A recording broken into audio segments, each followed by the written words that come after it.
a ver si se unen algunas personas. Hola Lu. Lu labura conmigo, aprovecho un poco para contar en Net Punto Ocupacional, que creo que varios lo conocen, así que una gran colega y amiga. Gracias por estar ahí. Luis, que es también un poquito es la que forma con vos el consultorio, ¿no? Net Ocupacional, sí, con Lu estuvimos trabajando en la presentación de la investigación que hicimos el año pasado, en octubre, en el Congreso Internacional de Psiquiatría, sobre parte de lo que vamos a conversar hoy, que tiene que ver con la integración sensorial y el desempeño ocupacional. Hicimos una investigación súper linda, la verdad que además súper innovadora por el área, porque es como meternos en el área de psiquiatría, pero bueno, fue muy buena la investigación. En el Congreso de Psiquiatría de Mar del Plata. Sí, el del año pasado. Bien. Así que bueno, un poco la idea de nosotras es seguir como ampliando la muestra e intentar tomar otros valores. Y qué bueno que haya abierto esto del panorama de la psiquiatría y la verticalidad de la medicina a darle espacio a la terapia Sí, ocupacional. Un poco lo que sí, estuvimos charlando antes y por lo cual esto nos convoca al vivo, ¿no? sí, porque nosotras charlamos muchas cosas, o sea, estuvimos conectadas 40 minutos antes que le digo, Mari, podríamos haber hecho un vivo con todo lo que estuvimos conversando recién. Pero sí, la verdad que siempre lo decimos con Lu. Hola, Ani. Yo le digo, siempre fue como una bisagra lo que logramos hacer, para que se animen todos a seguir pensando esto de la interdisciplina, que es un poco también lo que vamos a hablar un poco hoy, que es algo que tiene que empezar a circular mucho más. Ujú. Bueno, Confío nos conocimos y empezamos a charlar de todo esto y somos dos locas apasionadas de todo esto. Y ahí surge esta idea, que también, bueno, ahí, bueno, me presento, mi nombre es Marina Paulino, soy licenciada en Psicología Clínica.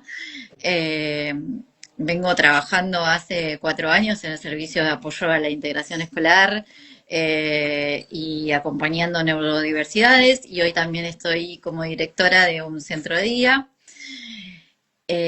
con lo cual la terapia ocupacional nos atraviesa, bueno, en todos los ámbitos, y mis charlas eternas confío dieron lugar a esto, a convocarla a que venga al Partido de la Costa también y que se pueda sumar y que nos pueda transmitir todo lo que sabe, todo lo que yo la admiro, que ya lo sabe, pero y a generar más de la interdisciplina. Y a mí me interesa que Fío les cuente un poco de la importancia de la terapia ocupacional, porque a veces todo recae mucho en esto de el psiquiatra, el psicólogo o el psicopedagogo, y cuán importante es que podamos empezar a escuchar más a los terapistas ocupacionales y tener más sentido del perfil sensorial para ver cuáles son los apoyos que necesita, sea quieran llamarlo un paciente, un concurrente, un alumno, depende del espacio,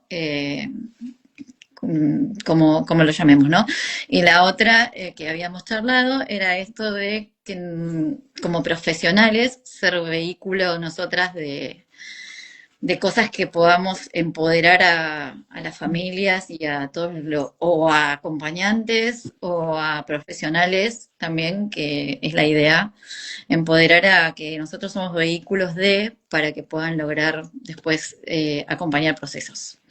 Así que bueno, terminé mi presentación, ahora va Fío.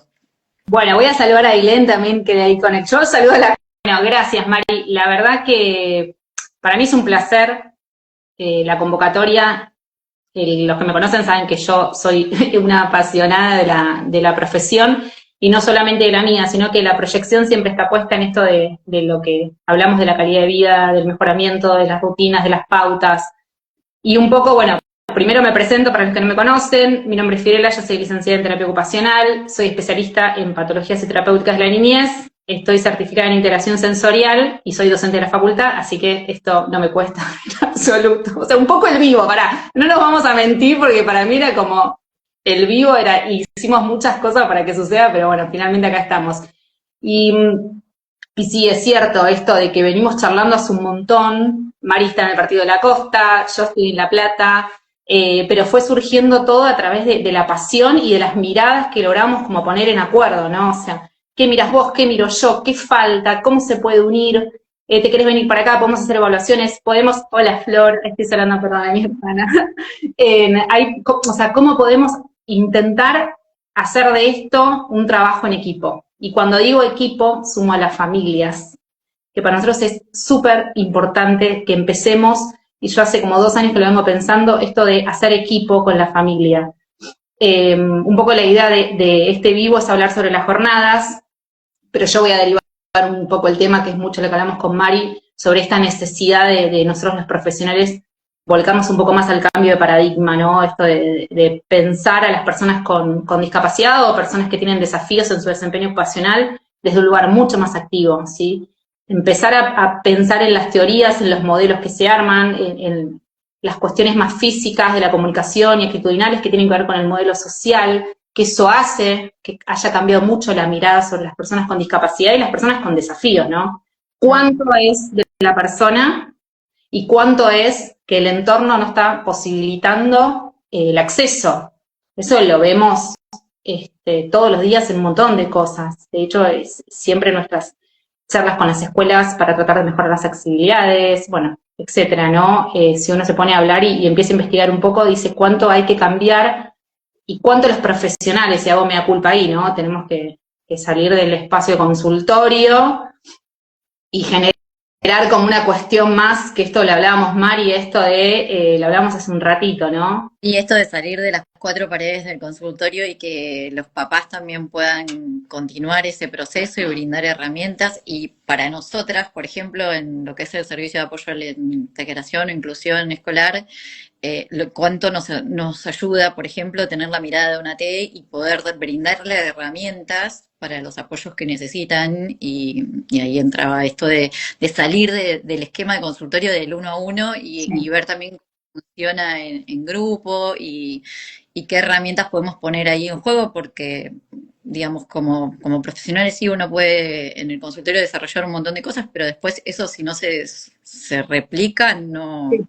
Sí, de hecho, ayer lo hablaba, ayer o antes de ayer, con los alumnos de la facultad, que obviamente dar clases te pone como en este insight permanente, ¿no? De reactualizarte. Y yo les decía cómo es el modo de trabajo dentro de un consultorio, ¿no? O sea, uno cuando entrega al niño y le dice a los papás, ay, sí, estuvo re bien, y el papá te mira como diciendo que me pasa un montón, pero en casa, viste que le decíamos, en casa no es así.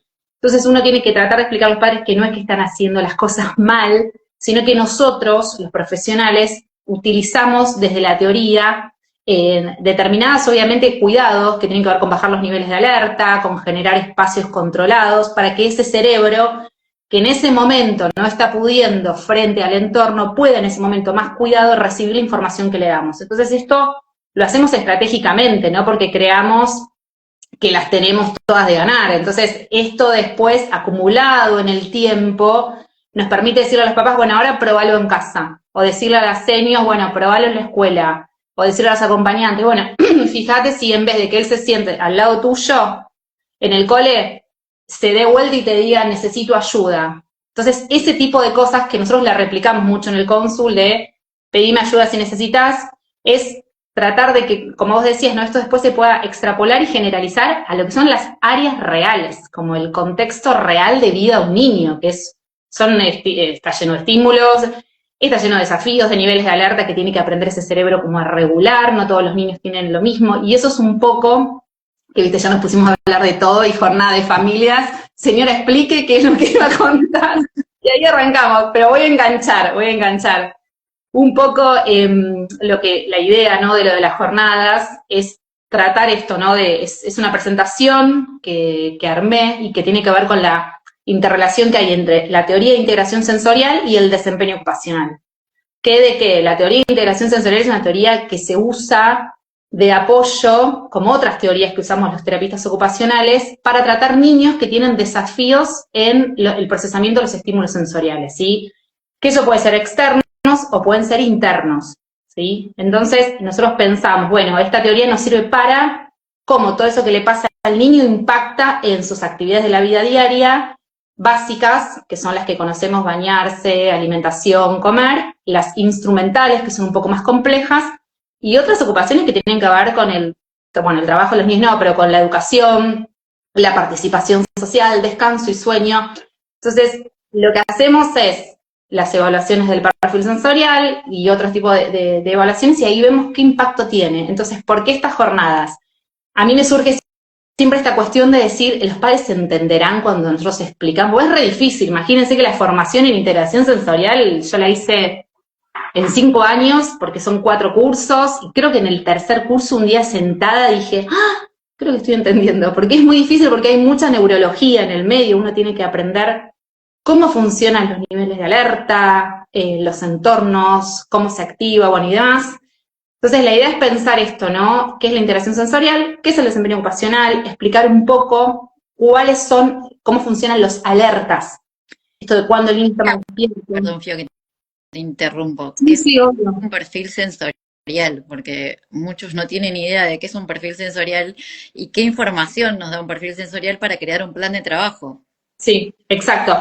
Bueno, el perfil sensorial es una de las evaluaciones que se usa, que es una evaluación estandarizada, se hizo en Estados Unidos, después se adaptó a Argentina, y lo que hace no es una evaluación que completan los papás, que es diferente a la que se hace con los adultos, y es una serie de preguntas que lo que se trata de buscar es una respuesta de cómo los niños reaccionan o cómo se modulan frente a los determinados estímulos sensoriales. Entonces los niños les da como una información, un resultado que tiene que ver con niños sensitivos, evitadores, niños con un patrón de búsqueda o niños con un patrón de registro. Lo que hizo Winnie Dan, que es la que lo diseñó y lo creó, es tratar de entender que las respuestas sensoriales como que se manejan en patrones de conducta y autorregulación. O sea, quiero decir, nosotros somos un poco, espera que me estoy fijando a ver si se ve una pregunta, se trabaja entre el umbral, esto del umbral sensorial y la respuesta conductual. Y los umbrales sensoriales son diferentes en cada uno, ¿sí? De hecho, los adultos, si nos ponemos a fijar, yo soy más responsiva a lo visual, o sea que cuando Mari se dio cuenta de que estaba la luz prendida, yo ya estaba así, y ahí es como respondo yo a eso. Es súper divertido, a mí me parece, el perfil sensorial está buenísimo. Claro, pero por ejemplo, yendo a lo práctico, por ejemplo, viste cuando tiene un TDAH con hiperactividad y te dice, bueno, pero tiene que quedarse sentado. Ahí Bueno, tiene y la ahí, respuesta de Fío, eso es lo que yo quiero. claro, vos querés que yo te diga cómo hace para que se quede sentado. Bueno, no sé si se va a quedar sentado, porque tiene TDAH. No, Bueno, pero ahí vienen, es como, no, tiene que sostener la atención. Y bueno, ¿cómo logramos esto? tal cual. ¿Cómo Está comunicamos? buenísimo. Sí, está buenísimo eso que sí fue justo el punto, o sea, el embudo de decante de estos niños son los procesos atencionales. Que es como, bueno, a mí no me importa que se mueva por todos lados, pero yo necesito que preste atención, ¿viste? Cuando los padres, bueno, no me importa si se la, bueno, quiero, entonces, lo que sucede es que el combate, entre comillas, que tienen los niños, porque el procesamiento sensorial es inconsciente hasta que le prestamos atención, el niño combate filtrando estímulos, y o sea, y como venimos de la supervivencia, muy difícilmente podamos hacer las dos cosas a la vez. Mi cerebro va a estar pensando cómo sobrevivo y para sobrevivir voy a dejar de prestar atención. O sea, o me puedo quedar sentado así mirando a la nada o voy a darme vuelta buscando cosas que hacer. Y los niños con TDAH, con la dificultad, algunos que tienen con la dopamina, que es este neurotransmisor que los invita todo el tiempo a la gratificación, necesitan esto. A veces se utilizan en las aulas lo que nosotros decimos estrategias sensoriales, obviamente esos niños tienen que hacerse un perfil sensorial y una evaluación, que es el perfil ocupacional, que es lo que usamos los terapistas, para saber cuáles serían las áreas en las que impacta este moverse o este TDAH. Entonces, lo que tratamos es de pensar, bueno, ¿en qué momento de la clase le pasa esto? ¿Qué puede hacer? ¿Puede usar un producto de apoyo? No. ¿Cómo hacemos? Y eso es un trabajo que es como un laberinto que uno va, ensayo, error, prueba, que es en matemáticas, en sociales, puede levantarse, no puede levantarse. Y yo un poco, Mari, lo que pienso mucho es, bueno, voy a intentar darle estrategias que después él pueda sostener, o que de a poco pueda ir sosteniendo. Y ahí es donde entra también esto de la importancia de lo que hablábamos nosotros de la interdisciplina, ¿no? Porque vos puedes dar un montón de estrategias y apoyos y también está la mirada de, bueno, los otros profesionales que trabajan con el niño o mismo la T que está, es qué se puede y qué no se puede también, no solamente con ese niño, sino en el contexto en el que estamos. Tal cual. Sí, súper importante lo que decís. Después esto, no, las herramientas que uno le da a otros profesionales, eh, es agotador a veces porque uno lo piensa cuando trabaja en pediatría, que trabajamos con una cosa florida de un montón de niños, porque es un niño en un contexto que tiene muchos actores y agentes que están ahí como mirándolo, y un niño con unas funciones ejecutivas, con un funcionamiento mental propio quizás de una edad, en la que no tiene las mismas estrategias de autorregulación que un adulto. Entonces ahí uno va pensando, digo, no sé, nos pasa por ejemplo con psiquiatría, que a veces somos los terapistas los que decimos, mira, no está pudiendo prestar atención. Muchos nenes que pasan de jardín a primer grado y sabemos que el desafío de un primer grado es muy difícil, tenemos que hacer nosotros este clic de decir, ¿sabes qué? No va a poder prestar atención, y eso lleva no solamente a dificultades en el aprendizaje, sino que a muchos fallan el sentido de competencia. Aparece la frustración por parte del niño porque no puede controlar lo que le pasa. Claro. Y ahí, Mari, lo que vos debes conocer, lo que debes ver en la práctica, es como un dominó. No me siento competente, no sirvo, me corro, me callo, o voy más activo. Me peleo con el de al lado, le saco esto porque de alguna manera tengo que ser visto. Sí. O si no... También que en un momento hablábamos, perdón que te interrumpí, que la experiencia rápida que le brinda la T, es decir, bueno, que pueda salir, genere alguna descarga física fuera del aula, pero que eso tenga un objetivo. Totalmente. Sí, que sí, lo hablábamos también, esto de mucho nos pasa de, ¿y qué hace cuando se pone así? Bueno, estrategias, que sea el que reparte los cuadernos, que cuando el profe de educación física da la pauta, sea con él, con quien lo muestra, bueno, tiren una pelota como Mateo, y Mateo tira la pelota, entonces Mateo ya tiene un cansancio diferente al que no tenía si hubiese estado así parado. Entonces Mateo que sea el que va a dirección y busca las, pero vaya, como vos decís, Mari, con un objetivo. Vaya y busque cosas. Y después vuelva diciendo, lo pude hacer. Porque la mente del niño es, ¿pude hacerlo o no lo pude hacer? Es que ahí está lo fundamental de la terapia ocupacional, porque es el objetivo es lo que nos marca la ocupación. Exacto. Que ahí ahora estamos hablando de niños, pero también lo podemos pensar en adultos. Digo, esto dentro de un centro de día, por ejemplo, es darles una ocupación que sea acorde a lo que ellos puedan lograr, y eso también, bueno, redunda en su autoestima, en habilidades, en rutinas que pueden ser, en autocuidados, Sí. en un montón que quizás se van perdiendo en el mismo deterioro del Sí. día que curse. Sí, ahí hay muchas cosas. Una de esas que se me ocurre pensar y que yo lo hablo con los alumnos de la facultad es las actividades que ustedes le dan a una persona, ¿no? Porque nosotros los terapistas ocupacionales trabajamos prescribiendo actividades. O sea, hacemos la evaluación de la persona, sea un adulto o un niño, le hacemos el perfil ocupacional o las evaluaciones que correspondan por edad, estandarizadas o no, y nos fijamos, bueno, a ver, ¿en cuál de las áreas ABD u ocupaciones tiene dificultad? Bueno, solamente en bañarse, ducharse. Bueno, hacemos un análisis de la actividad, de lo que es para él bañarse, ducharse, y ahí vamos indicando objetivos. Ahora, ¿qué actividades damos? Que es un poco, Mari, lo que vos decís, esto de la selección, de que las actividades tienen algo que se llama demanda. Prender la computadora o hacer un trabajo en una computadora tiene una demanda cognitiva diferente a prender la pava que lo hace siempre. Claro. Entonces, lo que nosotros vemos es demanda de la actividad y habilidades que tiene la persona para. Entonces, lo que hay que buscar es como el famoso match, que no se consigue rápido. Claro, tal cual, porque no se consigue rápido. Es ensayo-error. En el medio es, bueno, como vos decís, digo, ¿qué ocupación? ¿Y qué te genera deseo? ¿Qué es esto? Porque también, ¿no? ¿Qué nos gusta hacer? ¿Por qué tenemos que hacer lo que no nos gusta? ¿Por qué no tratamos de...?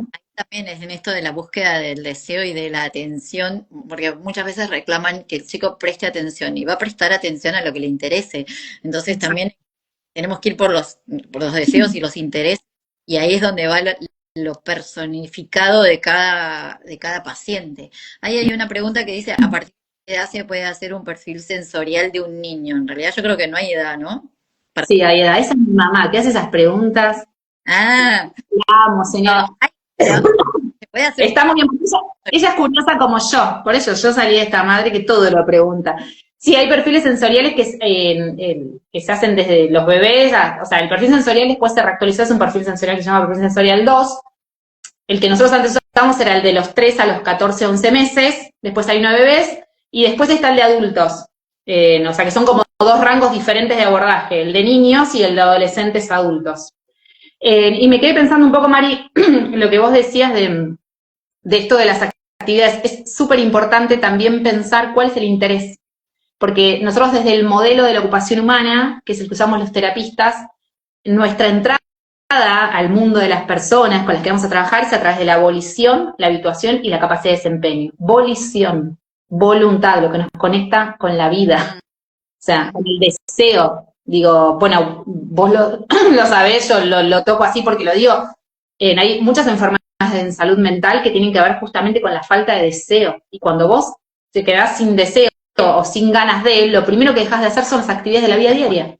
Y justamente son las que, cuando uno hace cosas, se da cuenta de que puede, y entonces pone en juego habilidades motoras, cognitivas, y así vas por la vida, y bueno, tuve que venir a trabajar, con lo mal que me siento, y menos mal que fuiste a trabajar. Porque pusiste, si podés, ¿no? Porque hay gente que realmente no puede y es respetable. Pierde hasta el autocuidado de higienizarse. Totalmente. O sea, como que ese repliegue vuelve a... Entonces uno tiene que trabajar en esto de lo cotidiano, partiendo desde la voluntad de ese autocuidado para poder llegar a algunos. Exacto. Exacto. Y eso es lo que para mí hace la magia en terapia ocupacional, porque yo amo mi carrera. Es tratar de pensar, está dividido. Digo, el marco de trabajo que usamos los terapistas, ABD, ABDI, ocupaciones. Se hace la evaluación. Y siempre le digo a los alumnos, la capacidad que tenemos nosotros los TEO, como tiene otras profesiones, pero estoy hablando yo, digo, es ponerle etiquetas a las cosas. No sé, la típica es, no me sé bañar, no me puedo bañar. Y yo, o sea, lo que nosotros preguntamos es, ¿y cómo lo haces?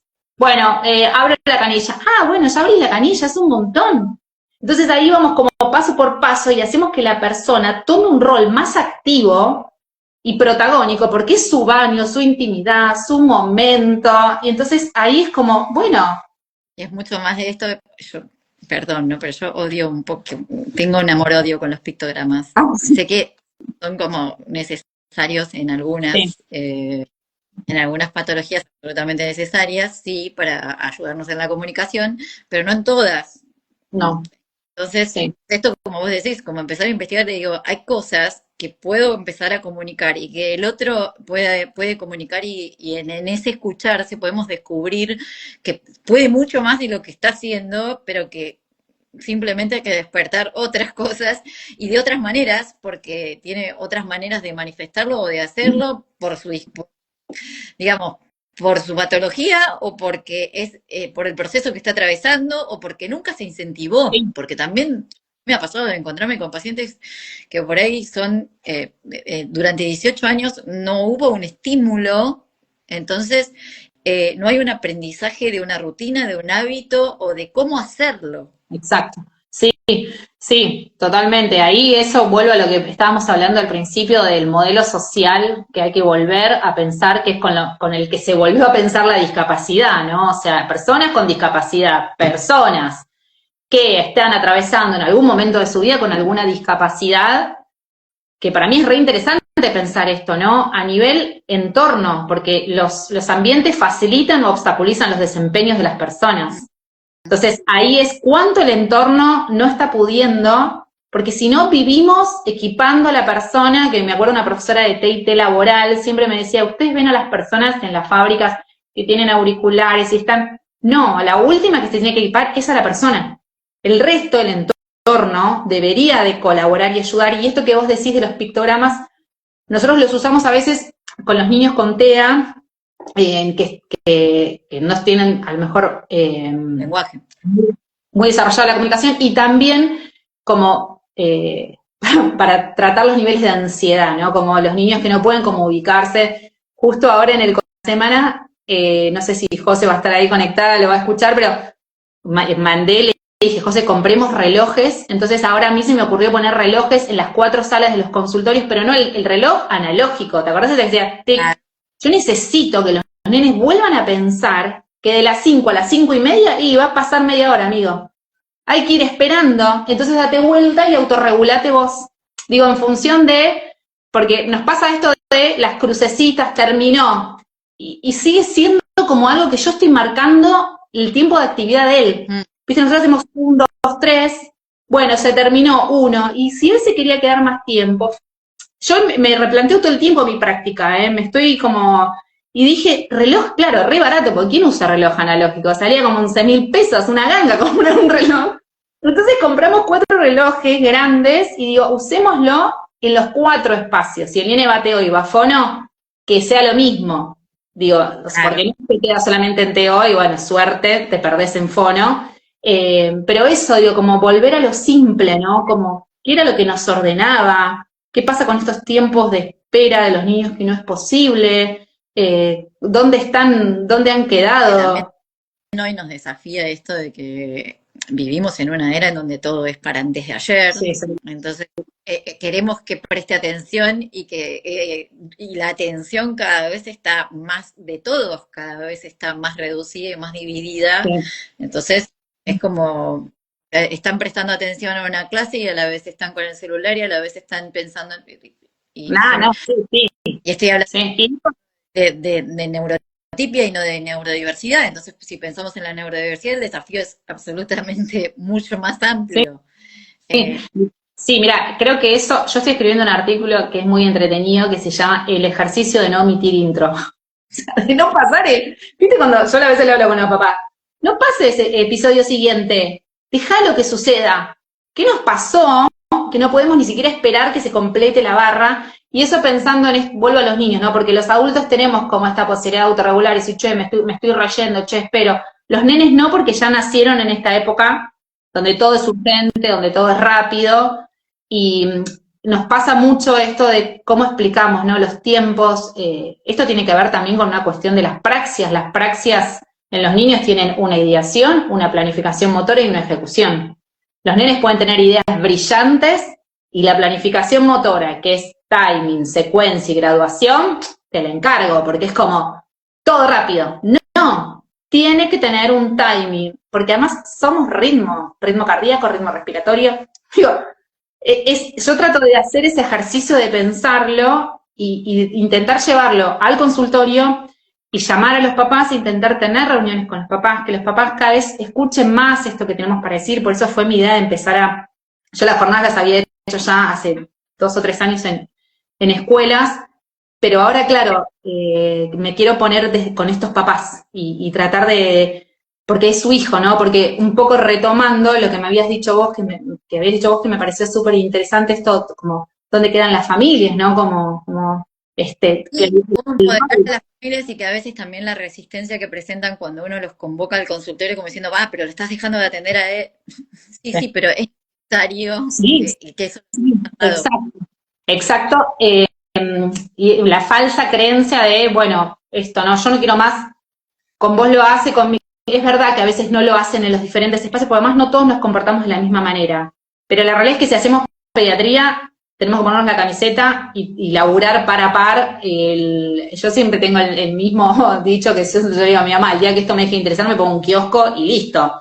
Pero yo creo tanto en lo que hago y creo tanto que todo lo que hacemos todos los días hace quienes somos, que si tuviésemos la capacidad del análisis de las actividades, de las rutinas y demás, podríamos intentar bajar un poquito los niveles esto Y de... pero viste que hoy se habla tanto de la atención plena y es tan difícil, porque cuando nosotros estamos, digamos, prestando atención realmente a lo que está sucediendo en este momento o a lo que estamos hablando en este momento y se lo pedimos por ahí a otros y es como este autoanálisis permanente. Esto que decías del timing también, bueno, en las sesiones de psicología uno también dice, hay que timing de cuando un papá está, digamos, dispuesto y preparado para escuchar ciertas cosas y para tomarlas y llevarlas adelante, y cuando no, Sí, cuando eso no va. Porque a veces uno puede sugerir un montón de cosas que sí, de verdad, en el consultorio dan resultado, pero volvemos a casa y volvemos para atrás. Y volvemos para atrás porque en realidad eso no se replica. Entonces, la idea de o a mí lo más interesante que me resulta de la terapia ocupacional es esto de la interdisciplina y poder trabajar con objetivos de trabajo y de, de tareas que empoderen a a los niños, a un adulto con alguna discapacidad, a las familias, al entorno, a los profesionales tratantes, a los amigos a veces, porque bueno, esa persona tiene vínculos sociales que a veces tampoco saben cómo tratarlo, Total, o cómo total. entender una Sí, hipersensibilidad auditiva. sí. Bueno, pero eso, de hecho, a mí me ha pasado, mi madre no lo va a confirmar, pero me pasa que a mí la luz, todos los que me conocen saben que la luz me molesta un montón, ahora es un milagro que tenga tantas cosas prendidas, pero para que se me vea. Pero mi sobrino de 7 años le ha dicho a mi hermana, no me quiero bañar con la tía porque la tía me baña a oscuras. Y sí, es verdad, yo me doy cuenta de que mi procesamiento visual es diferente, entonces uno tiene que trabajar sobre ese conocimiento que decís vos, y volvemos al mismo punto. Las familias, los niños, vienen de padres que también quizás les cuesta mucho. Entonces, para un adulto, y ahí te lo regalo, poder trabajar en el reconocimiento de lo que no estamos pudiendo hacer, es un montón. Porque es como que hice mal, porque esto es el inconsciente, supongo, ¿no? Que ahí empieza Mari, que hice mal, no fui suficiente, tuki, tuki. Y bueno, y nuestros padres hicieron lo que pudieron, y ahí Sí, vamos. y que uno empieza a revisar también esto de cuando uno ve, digo, desafíos en los demás, es cuántos desafíos uno Ah, tiene. sí, pero total, sí. Ya el perfil sensorial, digo, estaría buenísimo que lo hagamos todos. Sí, no, no, sí. Sí, mira, el perfil se hace para niños y después también se hace para adolescentes y adultos. Lo que yo siempre digo del perfil es, los resultados son buenísimos, porque es una versión estandarizada, porque te da patrones y demás. Pero para mí, lo que es súper enriquecedor es la evaluación en sí, las preguntas que hace.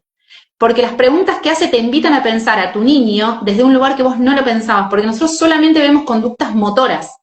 Pero la conducta motora tiene que ver con una información sensorial, que eso es neurología pura, digo, la información sube por vías sensoriales, procesa el sistema nervioso, baja a lo motor y lo motor es lo que hacemos.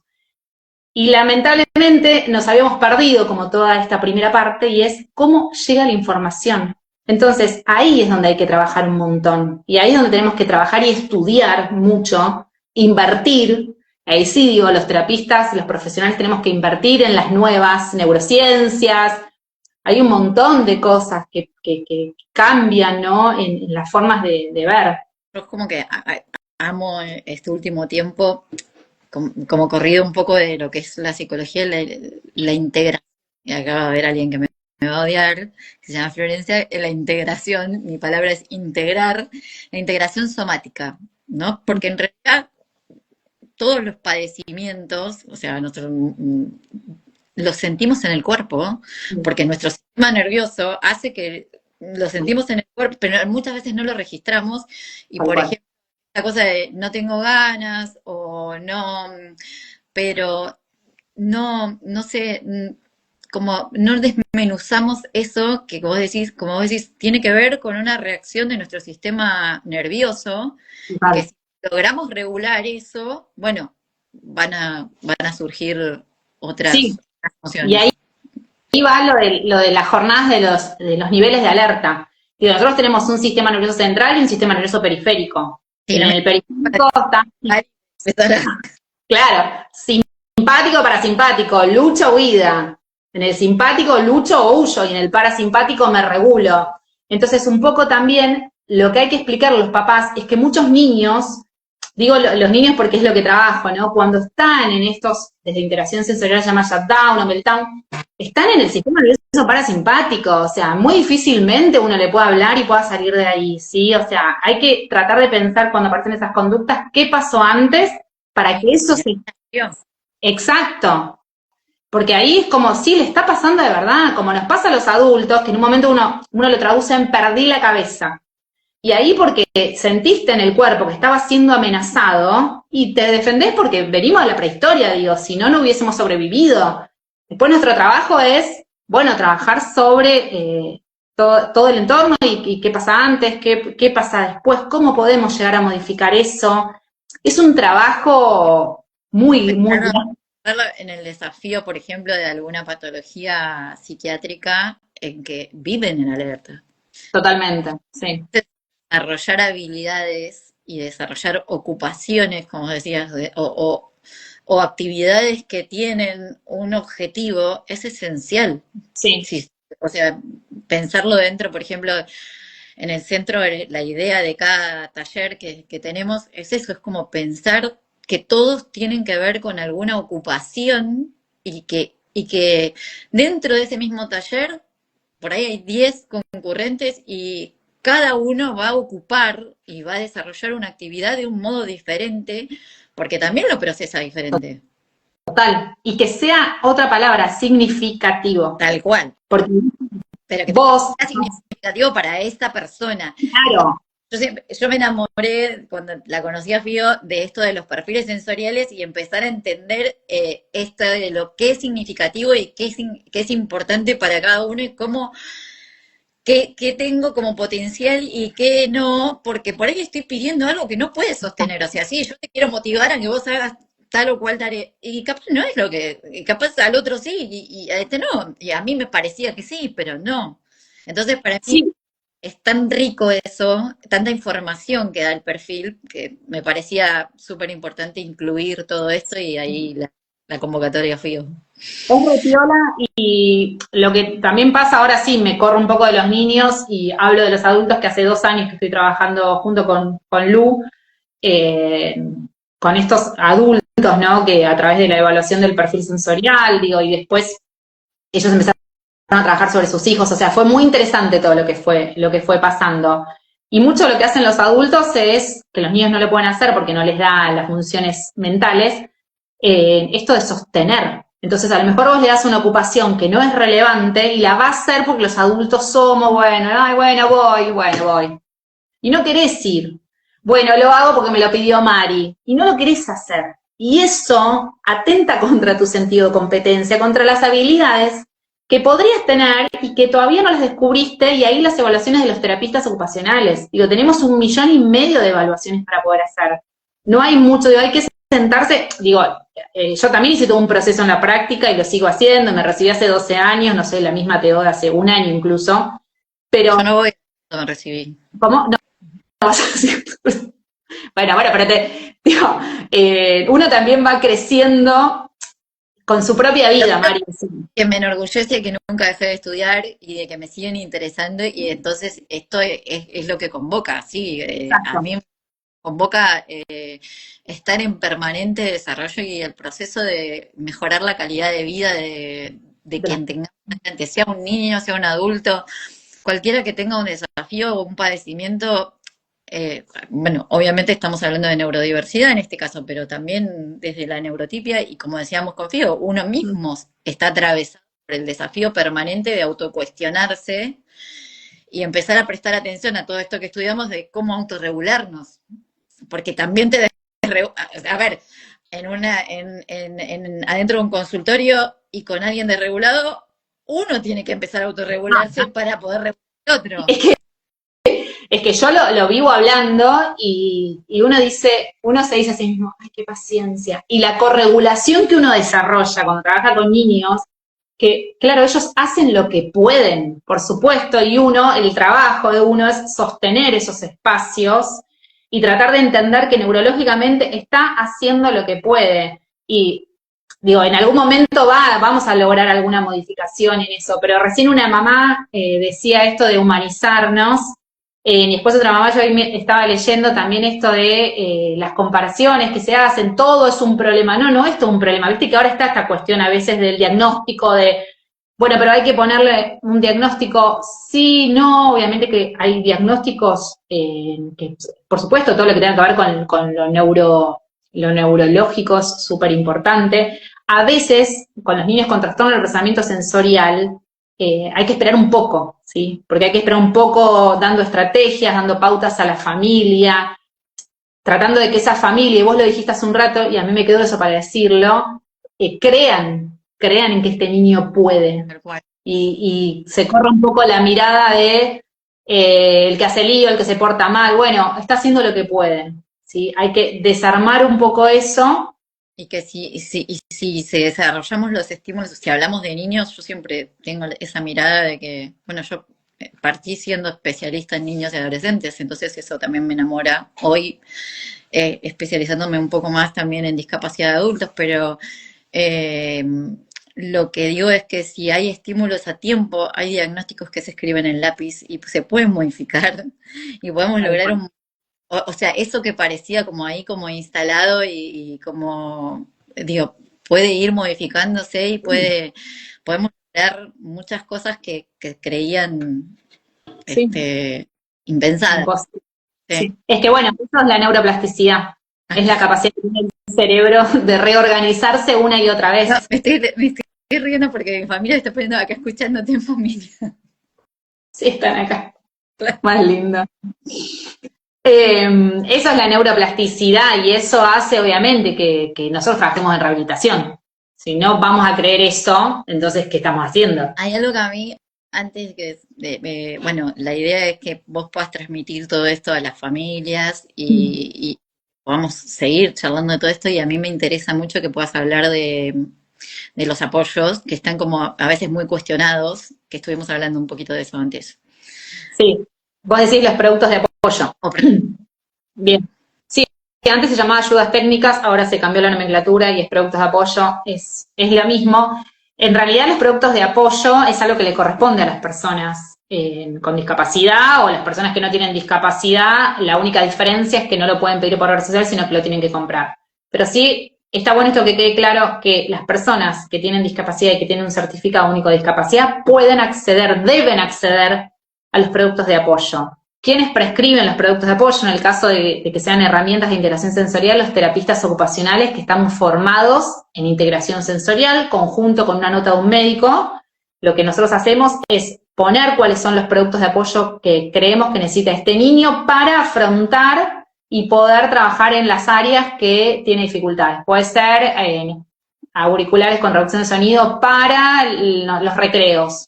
Entonces, después el médico lo que hace es cotejar eso tiene que ir a las obras sociales, y las obras sociales, por ley, la 24901, tienen que dárselo. Hay una asociación que la voy a nombrar, que es UPA, que la verdad que es súper copado lo que están haciendo,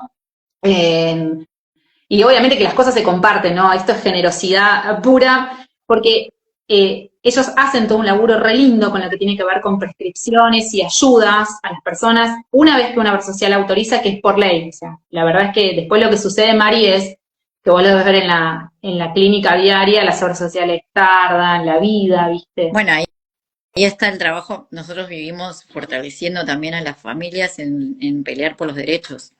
En el centro, una trabajadora social que se encarga también de fortalecer en esto de los derechos que habilita el certificado único de discapacidad, pero la realidad es que sí, como decís, es una lucha.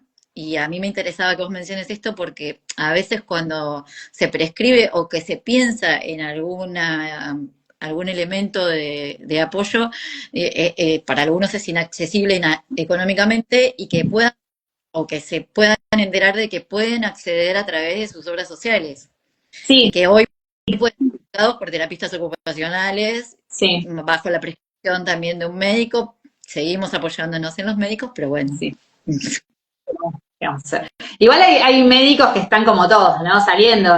Nosotros trabajamos mucho con neurólogos, hay muchísimos pediatras acá, por lo menos que yo estoy en La Plata, 2 o 3 pediatras y neurólogos que derivan. Y acá voy a hacer un paréntesis por esto de, no sé si lo había leído, esto de que todo es sensorial. A veces nos derivan los médicos con muy buena fe y con mucho amor, porque está buenísimo esto que lo hagan, para hacer la evaluación del perfil sensorial, pero nosotros ahí nuestro trabajo es que uno dice, bueno, todo es sensorial. El tema es cuánto esto impacta en tu vida, porque todo, si vos te haces, como vos decías, María, un perfil sensorial, bueno, hay gente que nos sale mucho más que otros, y no te da más que otros porque se cortó el puntaje, porque si no te seguiría dando mucho más.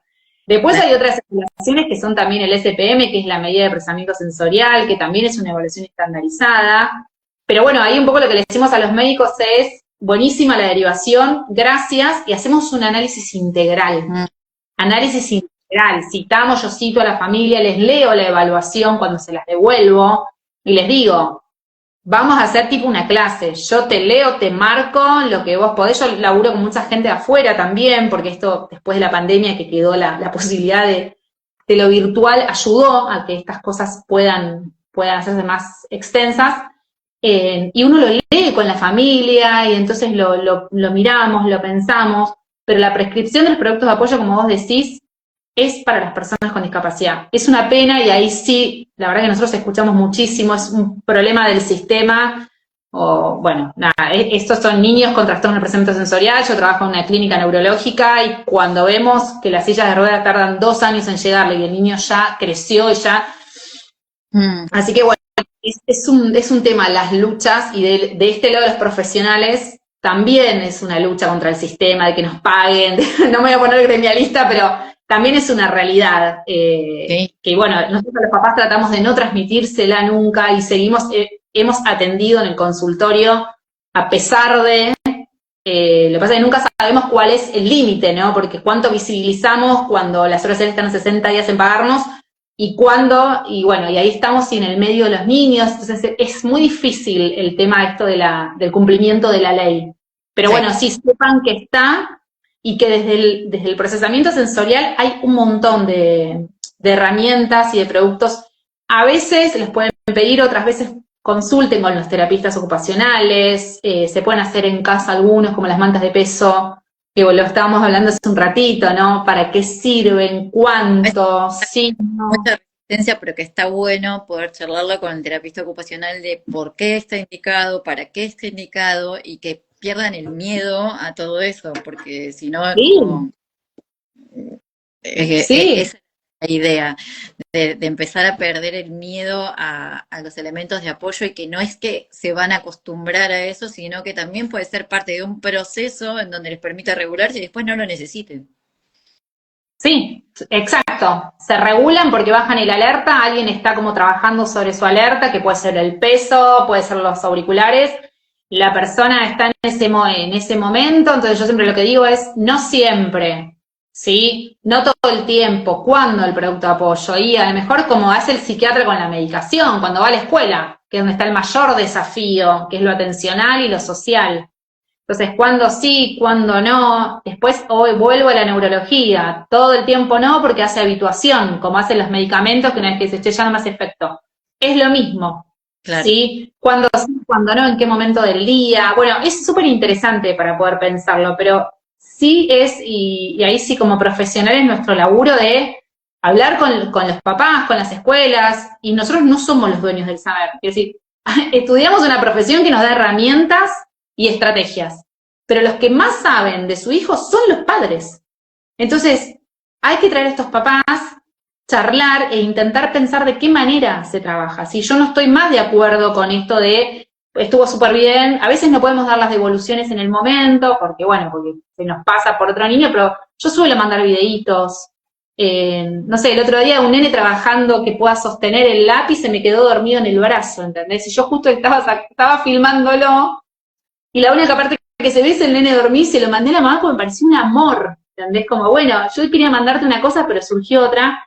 Y también es un tema, yo muchas veces cuando papás me dicen gracias, yo digo gracias a vos, porque me estás poniendo en una responsabilidad de lo que vos más querés en tu vida, que es tu hijo. Entonces, ¿cómo no vamos a sentir? Yo a veces siento la presión hasta acá, aunque me río y qué sé yo en el consultorio o en la clínica, Hasta siento acá. mucha presión. Sí, sí, como que te ven riéndote y después decís, ¿qué te pasa? Y me siento a trabajar con el niño y es ese momento, entonces es un trabajo hermoso. Para mí tengan la edad que tengan, digo, yo siempre agradezco también siempre digo que se abre como un espacio, digamos, para mí sagrado, que tiene que ver con, cuando es un niño, es poner la confianza de que vas a dar lo mejor de vos, y depositar lo más importante de tu vida en manos de otros profesionales, pero también esto, volver a recalcar que ellos se involucren en ese proceso, porque nosotros, no es magia, No, o sea, no es, bueno, no. y se soluciona, pero no se va a solucionar si no nos involucramos todos. Y esto sea en un niño o sea en un adulto, que por ahí a Sí, veces en el adulto, cuando el diagnóstico está instalado, las familias se empiezan a sobreadaptar, entonces como que se empiezan a correr, ¿viste?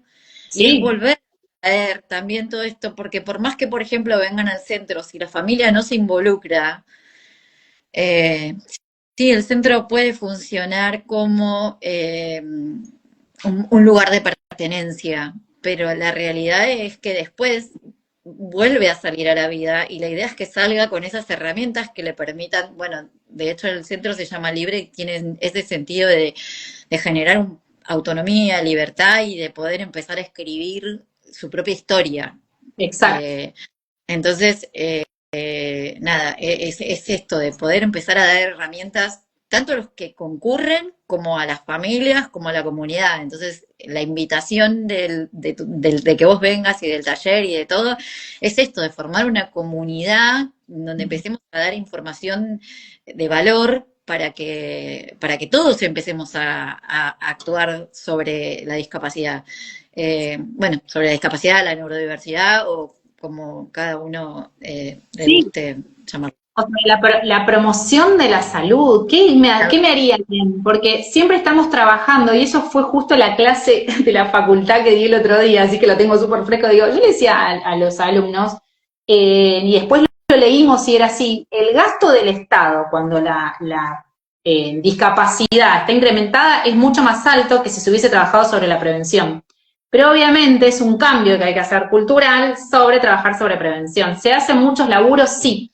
Pero, por ejemplo, estábamos leyendo la Carta Ottawa y decía esto de trabajo y ocio como generadores de la calidad de vida. Y uno dice, ocio y ocio es una ocupación, tiempo libre y ocio es una ocupación en la que trabajamos los terapistas ocupacionales. Y uno cuando le pregunta a un adulto, ocio y tiempo libre, miran así como diciendo, ¿qué?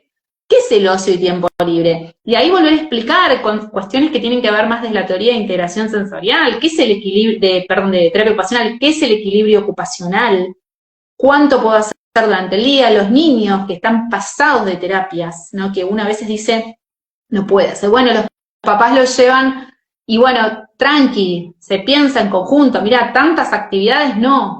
Te puedo contar un montón de pacientes que es como un checklist de psicopedagogía, fonoaudiología, y partimos de la base de que, por ejemplo, no puede ir al baño solo.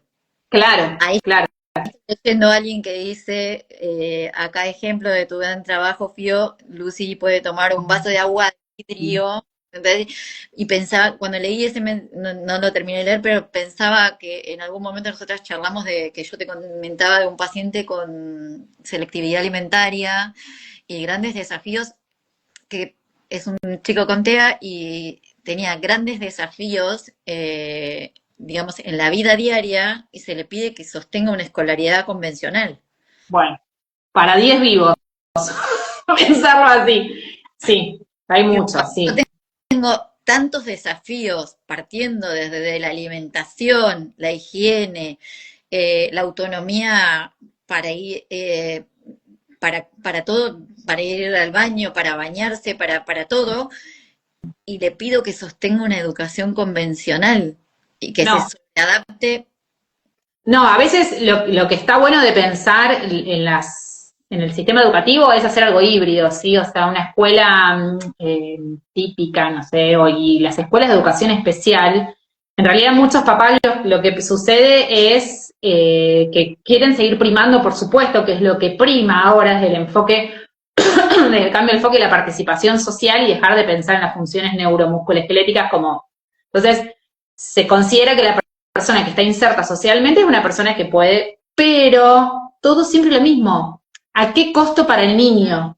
Porque un niño con TEA, con trastorno del procesamiento sensorial, con dificultades, digo, quizás está aguantando, y como decíamos con el adulto, soportando mucho, y no es el momento, son momentos escolares y en la vida de los niños. Y vos esto lo que decías de las ABD, es tan importante que uno no se da cuenta hasta que no lo puede hacer. Entonces, cuando una persona se... ¿Cómo? Logramos el ABC, logramos.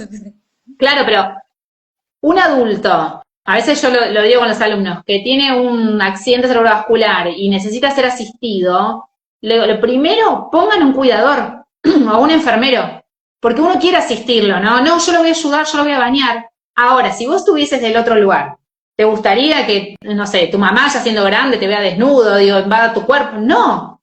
Entonces ahí también es mucho lo que decimos, cuidar los roles, los espacios, por algo hay cuidadores, por algo hay enfermeros, uno lo hace con la mejor voluntad del mundo y eso sin duda, o sea, no hay que estar juzgando eso, pero sí acomodándolo, ¿no? En esto de que es muy importante para la persona poder bañarse sola, que no nos damos cuenta que no lo podemos hacer, entonces es como ir a los principios, los primeros principios, el tiempo tiene que ir pasando, las actividades de la vida diaria, ¿cuál podés hacer?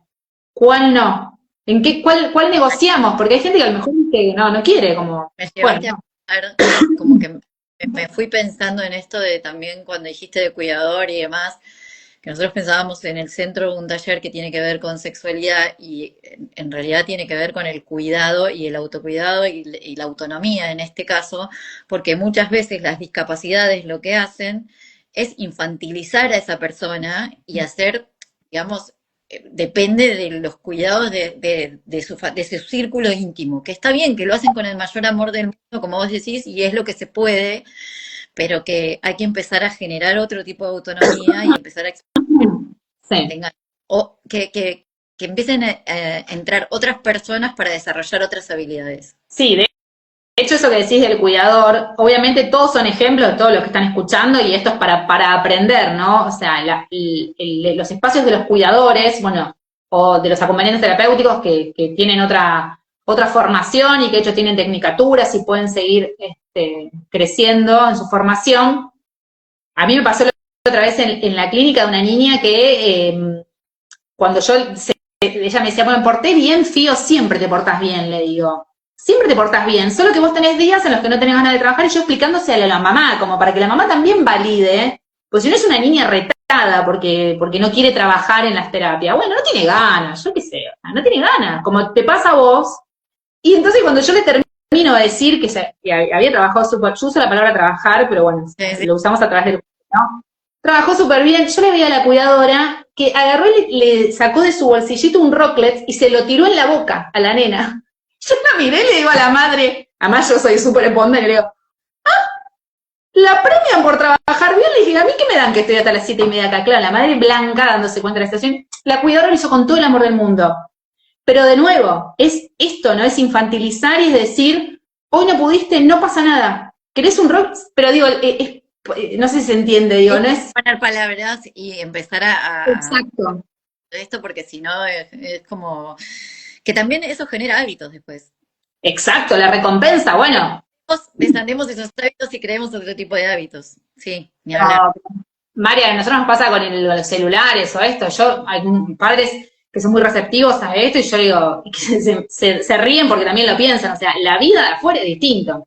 Yo te aplaudo una vez, tres, cinco, pero en la escuela no te va a estar diciendo, muy bien, Pedro. No nos va a pasar. Y si nosotros generamos eso en los niños, como vos decís, la frustración, van por el mismo camino.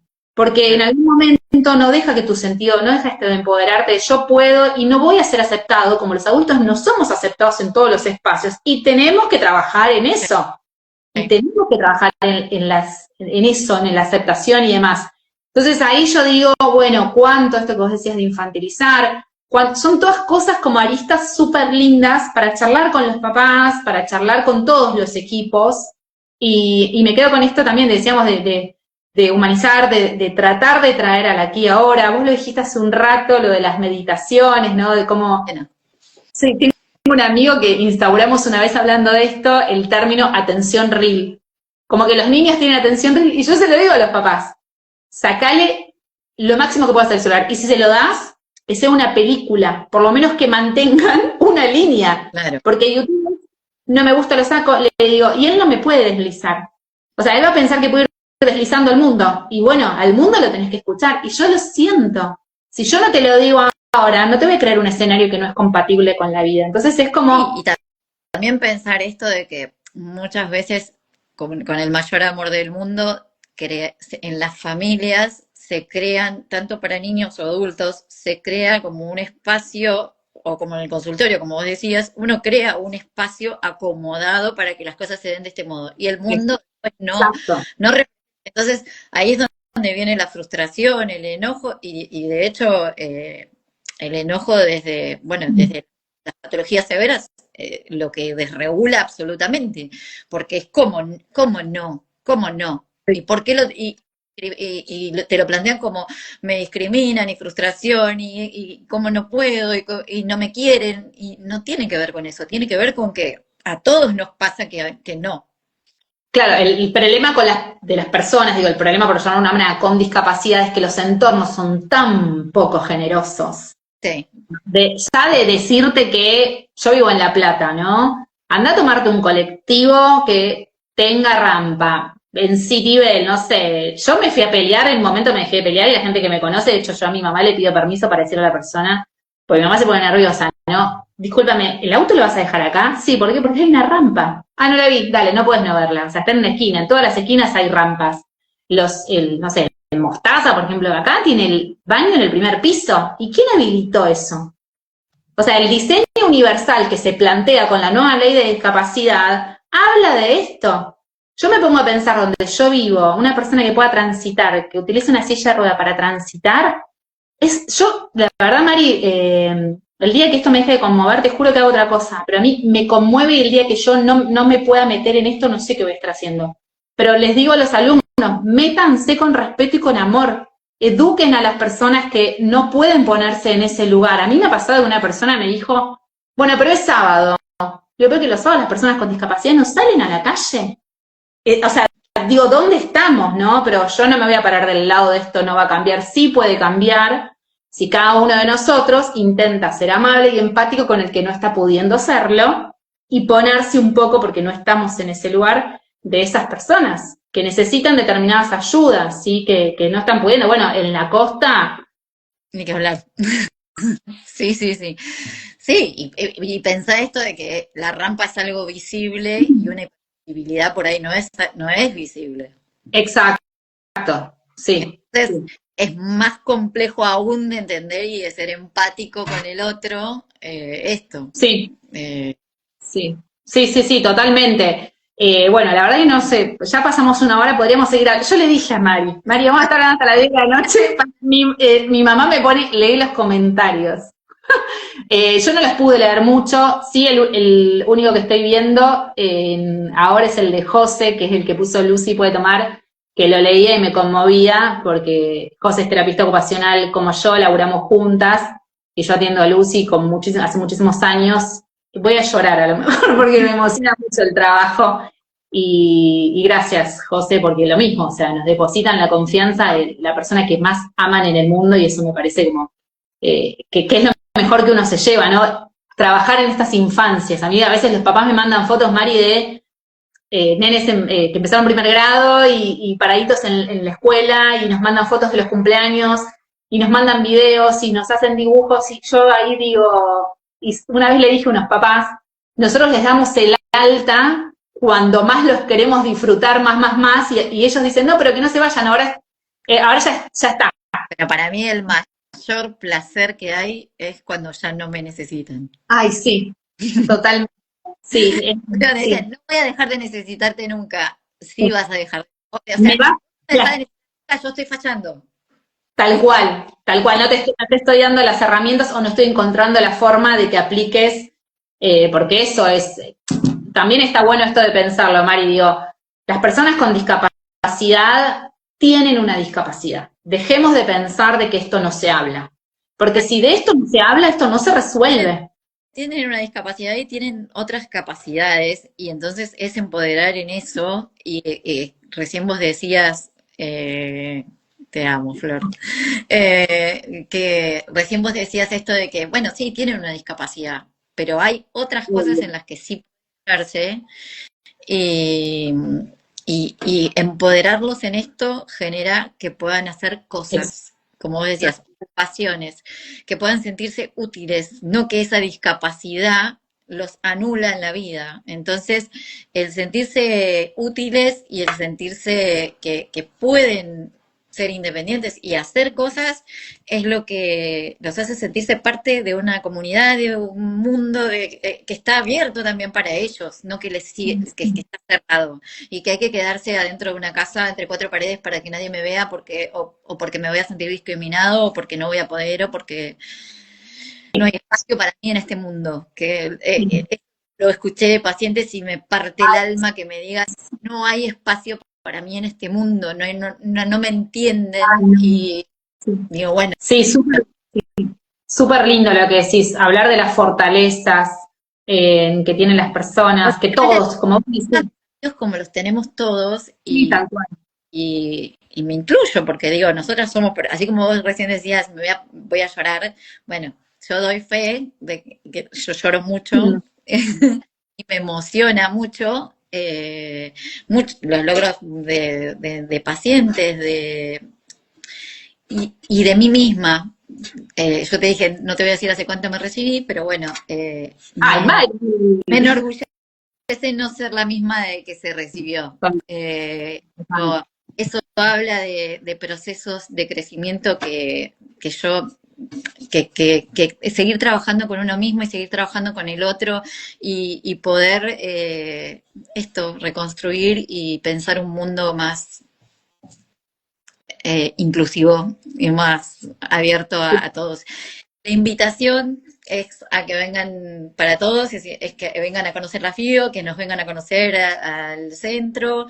Después hay una invitación, para quienes no son del Partido de la Costa, quizás pueden escribirnos y compartirlo o en vivo o después podemos verlo de forma virtual. Vamos a tratar de hacerlo de ese modo, lo pensamos con FIO antes de este vivo, como para que puedan incluirse más personas y que sea el comienzo también de preguntas o disparadores que nos escriban o consultas.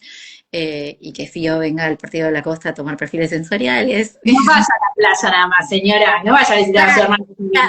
Haga unos kilómetros más.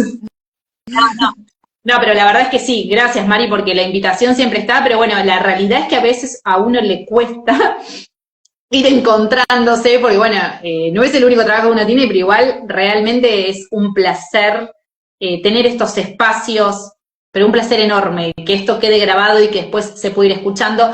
Si te parece, Mari, quizás se puede, se puede irle ahí alguno de los... sí, yo puedo con el dedo, mira, estoy mirando para abajo. Sí. Para ir repasando un poco, si quedó alguna pregunta, ya le contestamos a Cristina. Después Flor decía que hay más AT que maestras, y es una realidad, cada vez hay más diagnósticos. Y también esto de pensar, bueno, yo siempre doy mucho hincapié y mi pelea con las escuelas es que los acompañamientos terapéuticos no son indicaciones pedagógicas, sino clínicas. Sí, tal cual. Sí. Lamentablemente te encontrás con que indican un acompañamiento cuando el chico hace ruido o molesta, y si no, llegamos a una instancia a veces sin diagnóstico porque pasa inadvertido. Y hay millones de desafíos en ese niño que se sobreadaptó y no sabemos cómo llegó a secundaria. Y después, bueno, lo que hablamos un poco antes, también todo el tiempo que se perdió en eso, ¿no? Entonces, que hoy yo convocaría también a docentes a que puedan escuchar todo esto y que puedan acompañarnos. Bueno, sé que hay una ley que se está promoviendo también en capacitación docente, pero no desde la parte clínica, pero sí creo que los docentes son, como vos decís, como hablábamos de las familias y como hablábamos de los compañeros, o como podemos pensar en el entorno de cada uno, los docentes son grandes observadores que pueden pedirnos ayuda a los profesionales y puede colaborar para detectar o para acompañar otros desafíos. Sí, también con los docentes, vuelvo al mismo del consultorio, cada vez que nosotros tenemos una reunión con una escuela, lo primero que digo es para ayudarte. O sea, porque el docente está frente a 30 niños, que algunos tienen algún diagnóstico, otros no, pero bueno, también esto de todos tienen diagnóstico, todos tienen que ser diagnosticados. A veces los diagnósticos se hacen por un primer momento, es una foto del niño en ese momento. sirve obviamente para que algunas familias, como corresponde, puedan sacar el CUD y tener acceso a no solamente el producto de apoyo, sino que les cubran las terapias y etcétera. Pero después de eso, digo, esto puede ir cambiando, como decía Flor hace un rato, esto de las acompañantes terapéuticas, sería muy interesante pensar qué están haciendo las AT, digo, porque termina siendo la maestra, 5 AT, los nenes, y las AT terminan y los nenes, es como que no se entiende mucho qué. Entonces ahí el trabajo recopado de empezar a desarmar un poco qué función tienen, sirve o no sirve, todo el tiempo, cuándo, pero las docentes es necesario, por supuesto, que se formen, pero también es entendible que estén totalmente colapsadas, porque es como, ¿qué hago con este niño? Y yo la verdad que, Patria Corazón, les damos estrategias, les mandamos archivos para que lean y se quedan como, ay, bueno. Entonces, a mí nos va a pasar en una escuela, pero entonces, ¿puedo dejar que haga tal cosa? Sí, pues no le va a... Y si llora, no le pasa nada, le das un pañuelito, a papachito, y como cualquier niño que, obviamente, si revolea una silla, trata de que no, pero todo lo demás, a veces es funcionamiento, como dijo una mamá, lo estaba leyendo, típico, ¿sí? A veces son cuestiones típicas que nos asusta porque tiene un diagnóstico. Entonces el niño no tocado, no, o lo llaman a los padres, no, venía a buscarlo Pedrito porque está llorando. Y Mario también llora, y al padre de Mario no lo llaman. Entonces hay que hacer como un trabajito ahí. Inversa de por qué se le permite a tal hacerlo de tal manera y porque, o sea, tiene que haber palabras ahí y esta comunicación, porque por ahí tiene otro modo de aprendizaje y también quizás en ese otro modo de aprendizaje que tiene Pedro hay otros que también aprenden de ese modo. Y exacto. No diagnóstico. Entonces está buenísimo si lo podemos comunicar. Claro, pero Pedro lo pudo decir, como decías vos. Pedro lo manifestó y el que no lo manifiesta y empieza a haber problemas en el aprendizaje, bueno, ¿qué está pasando? Y ahí psicología, y digo esto como para cerrar, yo derivo un montón de niños a psicología, y no por el niño, sino como anzuelo para los padres, porque los padres muchas veces necesitan trabajar sobre las pautas de crianza, no porque yo crea que haya un checklist de pautas de crianza, no, porque hay que ver cómo fueron ellos, ¿no? Cuáles son los estándares que ellos tienen frente a este niño y qué es el niño que aparece. Porque digo, este niño tiene otras fortalezas que a lo mejor cuando bajen un poco la expectativa de los padres aparece este niño diferente. Pero bueno, por eso derivo a psicología y sigo trabajando con las psicólogas. Pero me parece que el laburo que hacen ustedes es genial y real, o sea, los que trabajamos en pediatría y aparecen las psicólogas infantiles que están hasta acá de agenda, pobre, y no pueden tomar más un niño, me parece bárbaro. Y cada vez tiene que haber más esto de jornadas con los padres, para que ellos hablen entre ellos y tratemos un poco de bajar un poco la ansiedad o el no acceso al conocimiento. Sí, o a ese síntoma también. La angustia a veces que genera esto, bueno, que nosotros hablamos mucho del hijo real y el hijo ideal, ¿no? De esto que esperan y de que sí, nosotras somos pro de vencer barreras de la discapacidad, pero bueno, que también todos son procesos y que hay que ir acompañando, entonces a veces los tiempos no los sabemos nunca. Exacto. Como que es en el hábito que se va desarrollando y quizás surge ahí en algún momento ese clic y arranca y... ¿Y sabés cuándo arrancan? Un montón en el verano. Cuando los nenes no hacen terapia, ¿sabés la cantidad de nenes que vemos? Que enero descansan, nosotros el consultorio enero no trabajamos, porque además, digo, del otro lado también los terapistas tenemos que descansar porque tenemos una vida y está buenísimo que los padres entiendan que nos vamos a las 6:30 pues nos vamos al gimnasio. Entonces, un terapista regulado, una persona regulada es un buen terapista. Pero quiero decir, justamente a veces pasa esto, que hay que salir un poco de los espacios terapéuticos, que también yo hago mucho la derivación esto a, cuando puede el niño, que no vaya a un espacio terapéutico, somos re pesados los terapistas, estamos mirando si se sentó, si sostiene tronco, si tiene buen tono muscular, si me miró, yo no lo puedo evitar, mi cabeza está ya trabajada en eso, entonces en un espacio donde no es terapéutico, bueno, el niño también a veces se relaja un poco más, qué pesada, no me hinches más, y tiene razón, y también es un poco este mundo con esos desafíos que queremos que se pongan en juego cuando ya les dimos herramientas. Esto que vos decías, lo de cuando uno los deja ya ya de ver. Pero bueno, vieron que ya son las 8:15, estamos hasta las 10 de la noche. ¡Qué pesada! Señora, vaya a hacer algo a su casa, mire una serie, haga algo. Dios. Bueno, nada, está la invitación abierta y obviamente que quien tenga la inquietud o quien nos escuche más tarde, alguna inquietud que surja, que nos pueda escribir por privado tanto a FIO como al centro y lo vamos a tener en cuenta para la jornada y vamos a seguir en comunicación. Exacto, ahí quería ver si había... bueno, nada, gracias a todos, estoy ahí leyendo algunos de los mensajes que pusieron. Este interactuar con los papás les permite también aprender a recorrer la patología, reconociendo que también hay conductas típicas de la edad y no todo es por su diagnóstico tal cual, muy de acuerdo. Bueno, eso. Estoy tratando de leer. José, bueno, ahí está. Bueno, muchas gracias a todos. La verdad que para nosotros es un placer. Seguramente va a estar avisando Mari cuando se haga la jornada en el Partido de la Costa. Pero bueno, cualquier consulta, cualquiera de las dos, súper receptivas para poder pensar realmente una forma más interdisciplinaria y más holística de mirar a estas personas con estos desafíos. Sí, y más amorosa. Así que bueno, millones de gracias, Fío. Bueno, Gracias. nos estamos viendo. Adiós. Gracias a todos. Adiós. Gracias.